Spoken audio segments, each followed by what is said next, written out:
Hello and welcome to my video, Chaos Galaxy Top 10 Resource Cards. So I'm going to be going over what I think is the 10 best resource cards in the game pre-set 3, so everything up until set 3. And hopefully I can get these all out before set 3 releases. I'll try to do resource cards, which I'm doing right now, but resource, activator, attachments, and creature cards, and then hopefully maybe like a top 25 of like every single card in the game, like combined, and ranking the best. So let's get this kicked off. Number 10. This one is, I'd say, probably my only controversial one to make the list. Okay, well, I mean, that's coming from me. I haven't really consulted anyone else, but Telepathic Touch, I think, is necessary in Sindel decks, especially. I know Sindel's bad, but like it really helps draw out combiners, and it makes combiners like usable. It brings them from like complete garbo to actually like usable. And this card's actually great for any deck that uses combiners. Like if you're playing Sindian, you could use Sky Sentinel, which is a good one to use for Sindian, except now there's so many takeout cards, I'm not sure if it's worth anymore. But there's Gehenna, which is the best combiner in the game. And there's some other combiners, like even Barrows, like I don't run it. Most people don't run it, but it is like really good stats. And Telepathic Touch just really helps get that out. Okay, moving on. Number 9, Meteoroid Storm. Meteoroid Storm, Bulllight Comet, like same thing. Meteor Storm's better version though, so I'm only counting that. But I put this at number 9 because honestly, permanent resources are not that prominent in the meta right now, and like Night Jungle is the only one you have to worry about. And most of the time, unless they're playing Heat, they're not going to play the Night Jungle tree until they're going to use it, unless they're going to use it the same turn. And it just like a Trollka it can get, but there's not many decks that really utilize the uh, permanent resources. And like yeah, it's good for Slush Infestation, but Slush Infestation counters Slush Infestation, so it's not that necessary. And I've actually considered dropping this from my deck, but I'm not fully convinced yet, so I'm still holding off on that. Okay, number 8, coming in hot. Columns of Creation. Uh, this is one of the coolest arts, I must say. Um, Definitely an underrated card in competitive play. I used to play it for a pretty long time, probably around like 6 months, and then I dropped it. I ran 2 copies, then one, and then I left it. And I might bring it back because really, it's like a phantom. It's like a combiner Phantom Matter. Okay, it's not as good as Phantom Matter. Phantom Matter's cheaper, and you get the ability uh, for most cards. But Consecration, you don't get that, and you have to kill a card. So it's like a worse version of Phantom Matter. But it's like you can get creatures that are like over 500 health. Like you can force them to uh, like KO or use like some sort of thing on it without paying a single star to play this card. And this card, sorry, it's just like it's good in general. It's just like a downgraded Phantom Matter, and I'd say it's worth running um, in decks that use like end up using multiple creature zones and multiple battle zones. So I'd recommend it for like Sindian because it'd probably combo really well with that deck. And I've yet to see it in Sindian, but I really suggest that anyone who plays Sindian should be running this card. Okay, number 8. I mean number 7. Jesus freaking Christ. Um, Number 7's Orbit. card that I've tried and just doesn't work with Control Barrow, but Orbit is a solid card. It actually works great against control decks because control decks prefer to build up stars throughout the game, and um, they stall whenever they can, and so if you're like low on stars defending, you can pull like a reverse and completely destroy them, and it's devastating.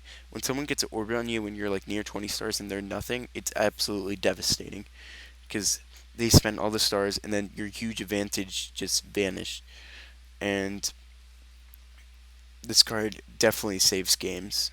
Yet again, it's not used much in competitive play, but definitely should be seeing a lot more of it. It just doesn't. It definitely fits some other decks. Like Shios should be running this. Okay, number 6, Cosmic Treasure. Again, another card that I don't run, and it works good for aggro decks. But I think is a good card in general because it just doesn't work with my deck because I usually build huge hands. But Cosmic Treasure, just like it, it's great getting like an extra card out, and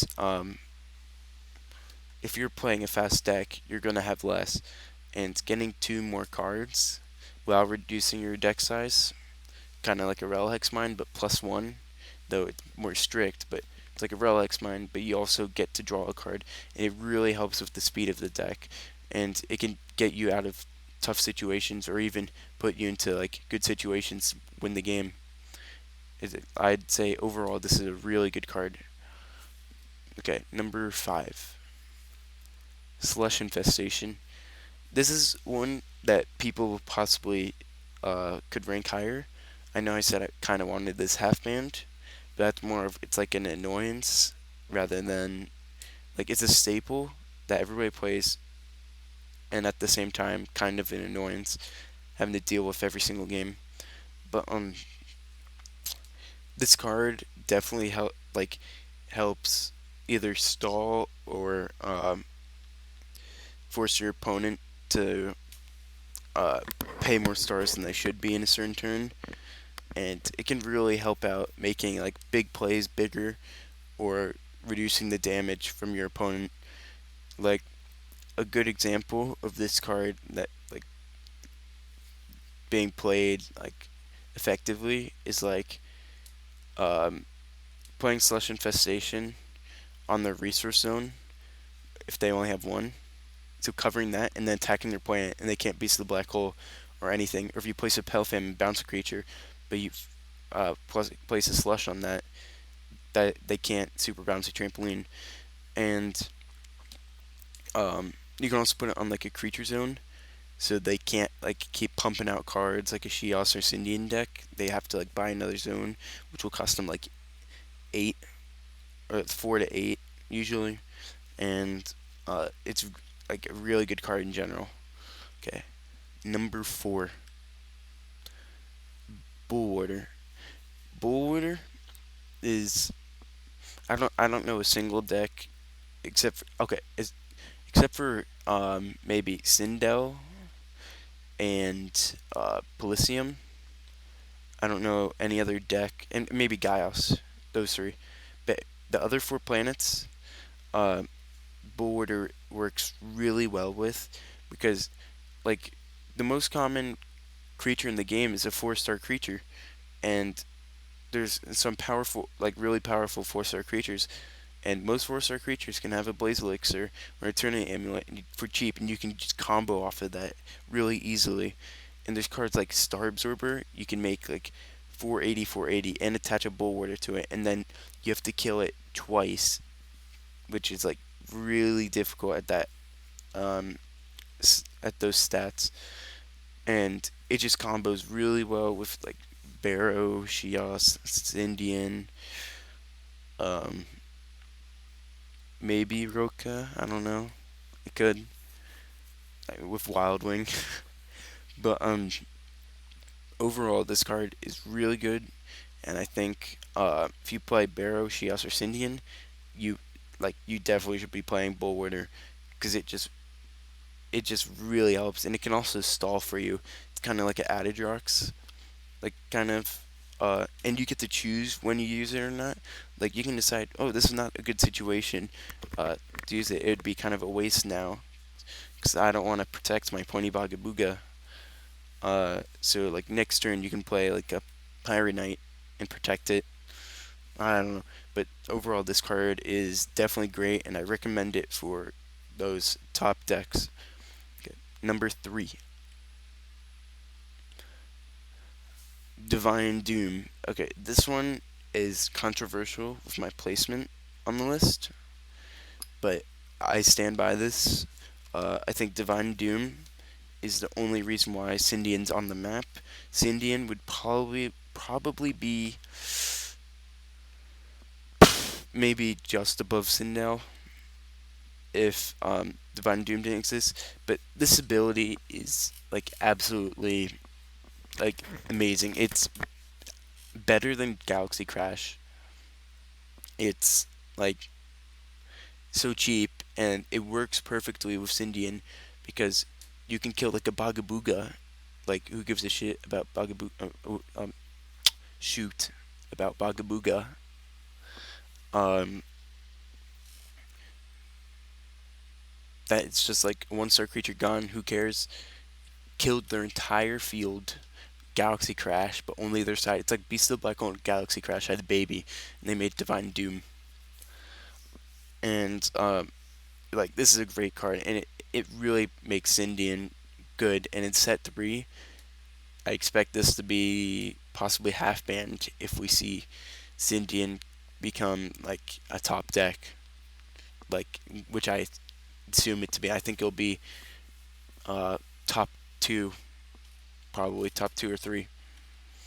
Okay, number 2, Supernova.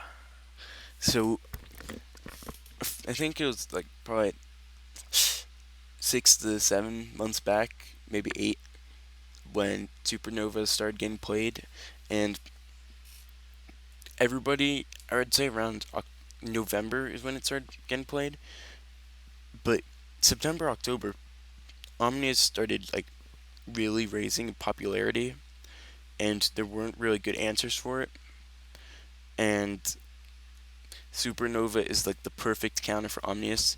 10 stars, just one card, boom, gone.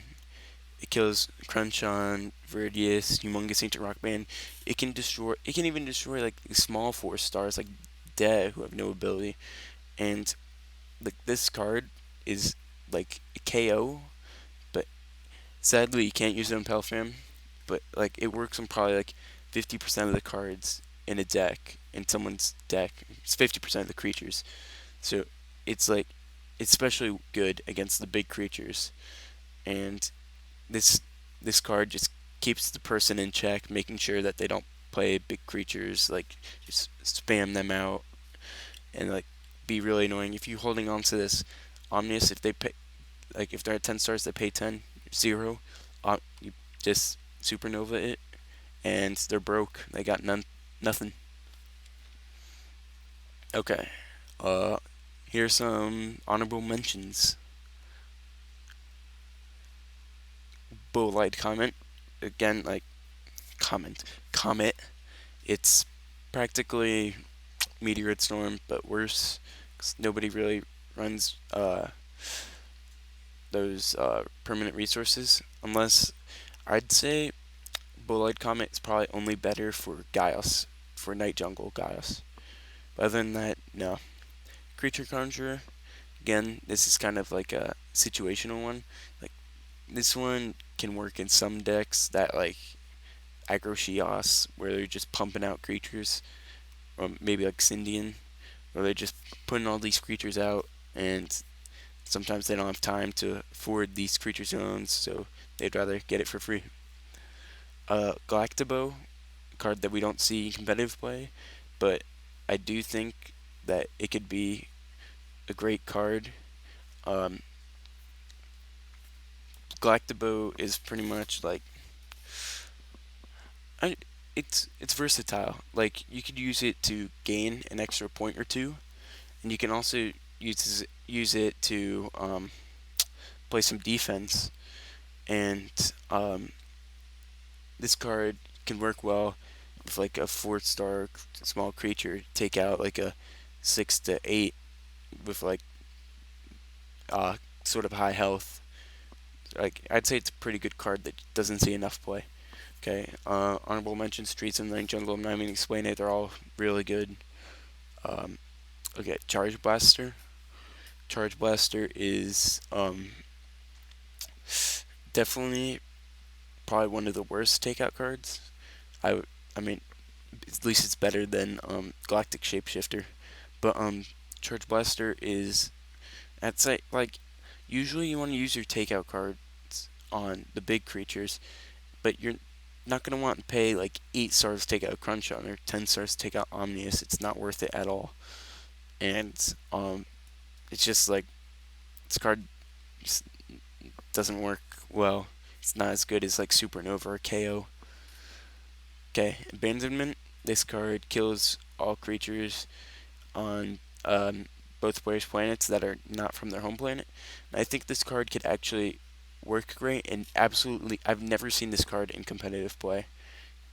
And I think this card definitely should be played, at least some, or should be tested, because it kills creatures that are not from their home planet.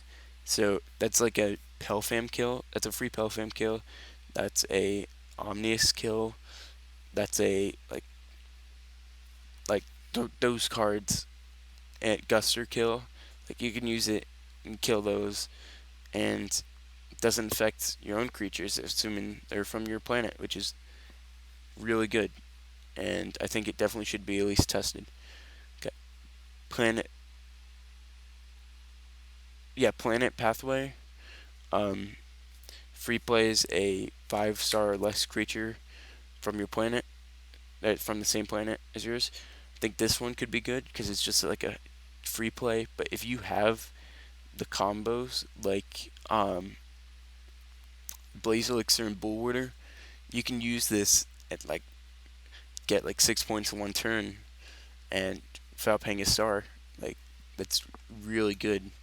And that card also sees no play, and I've never seen it in a battle, and it definitely deserves to be tested as well.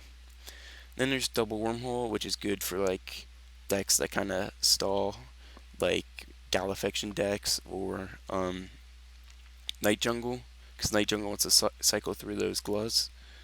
This card is definitely good for those certain types of decks that like really want to go through one certain card. And then there's Collector's Cabinet, which 1 extra star per turn is, I'd say, like pretty good if you can keep it going for quite a few turns, because you slowly build a good star advantage. And this card used to see some competitive play, but it's dropped off pretty much completely. I think it also deserves testing, and like 5 stars per turn, 1 star, it counts over time. It really counts. It makes a difference in the long run. Okay, hopefully this video has been going on for too long. Let's get to number 1. Jeez, I wonder what that could be. Oh my god, oh my god, oh my god, oh my god. Oh wow, it's Galaxy Crash. Yay. Woo. I spooked all y'all. Galaxy Crash, undisputably the best resource in the game. Kills all creatures on both players' planets, but if you have new creatures on their planet, on your planet, it kills all of theirs on the other planet. It's free to play, and there's no cost to it. You just play it, boom. Probably like top 3 card in the game. Not much to say about it. It's just a great card. Limited. That's how good it is. I think it's the only limited resource card. Yeah, that sounds right. Yeah, it's the only limited resource card. Like, definitely deserves to be limited. I'd say I like Galaxy Crash, but it's definitely really good. I hope it never gets banned. I don't think it'll ever get banned, but cool card, iconic. Everybody knows Galaxy Crash. Everybody knows like Slush. It's an iconic Chaos Galaxy card. Okay, thank you for watching, and next video will probably be my final battle video for a while. Now I'll do more analysis and analysis. um, Let me think. Yeah, this battle video I recorded like 3 weeks ago, almost. So kind of long overdue, and hopefully I can make it a good one because it's me versus Dino Danger, which is always a good matchup. Hope you guys enjoyed. Hope you guys watch my next video. I hope you guys watch my videos to come. Thanks for watching. Please subscribe. Please, please. I'm like 4 away from 100. I'll do something kind of special for that. Thanks for watching. I'll stop dragging out the video. And thanks for watching. And like the video. And thanks for watching. Goodbye.